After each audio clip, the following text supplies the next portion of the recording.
Hi అండి, తిరిగి ఒక మంచి చిట్కాతోటి మీ ముందున్నాను. ఈరోజు మనము పెరుగు ఇంట్లో తోడుకి పెరుగు లేనప్పుడు నెక్స్ట్ మనం ఏం చేయాలి అనేది ఇక్కడ క్వశ్చన్. సింపుల్ అండి.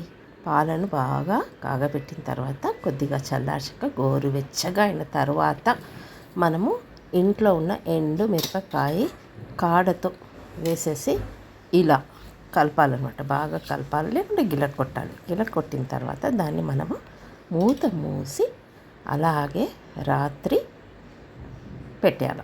సో తోడుకి పెరుగు లేనప్పుడు నెక్స్ట్ డే చూసారా ఎంత పర్ఫెక్ట్గా ఎండు మిర్చి వేసిన పెరుగు అండి. ఇది పర్ఫెక్ట్గా తోడింది.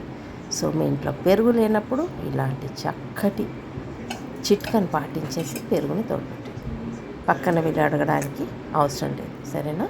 సో ఇప్పుడు ఈ మిర్చిని తీసి పక్కన ఉంచేయండి. ఈ పెరుగుని మనం డైలీ వాడుకోవచ్చు. Take care and bye-bye.